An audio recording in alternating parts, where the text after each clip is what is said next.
What's up, guys? I want to talk about two things today: Loop community and multi-tracks, and what they can do for your ministry. I guess that's three. So let's jump into it.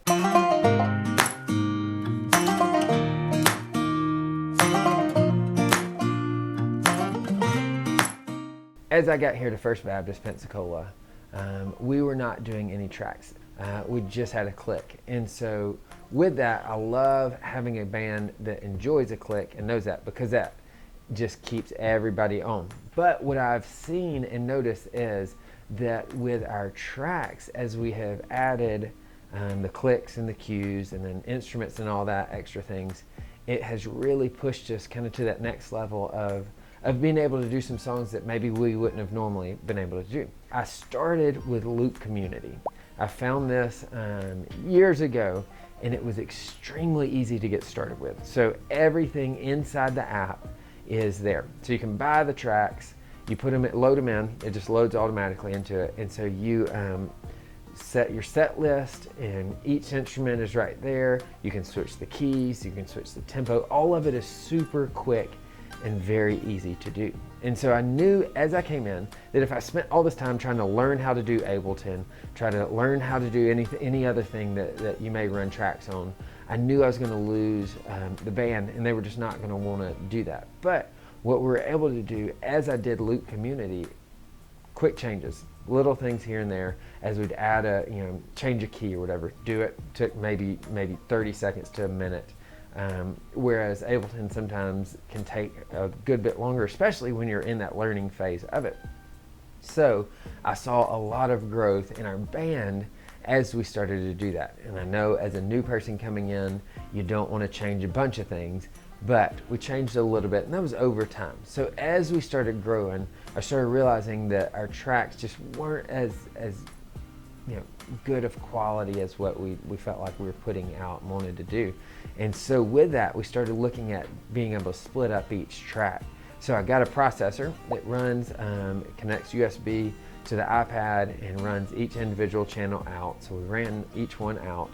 And so that really breaks it up, because then your sound guy can run your bass into one channel, drums, guitar, keys. Each one needs an individual different mix sometimes. And so with that, we're able to do that. Add the sub into the bass and the drums. Anytime that you use some of those things, you need that in the sub. Guitar, you don't want it in the sub, that kind of deal. What I did then after that is I started looking into multi-tracks. And the thing is they're both different. They both serve their purpose. They both do really, really well in all that they do. What we noticed for us is we wanted to start getting the actual tracks from multi-tracks. And so we started doing that. You can do the same thing on Loop Community. I just started getting into the multi-tracks app, and it worked better for us. And so you pick whichever one you want to do. They're both incredible. But now we're doing multi-tracks, and I like a lot of the ways that you can go in and edit the MIDI.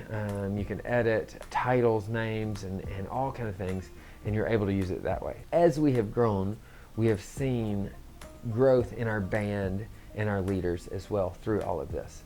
What I like is, especially if the times that you see a bass player may not make it to practice, you can throw the tracks in, doesn't throw anybody off, everything feels kind of the same. Drums, same thing. We'll use drums if the drummer is out on rehearsal, but I have not and don't plan to do that on a Sunday morning.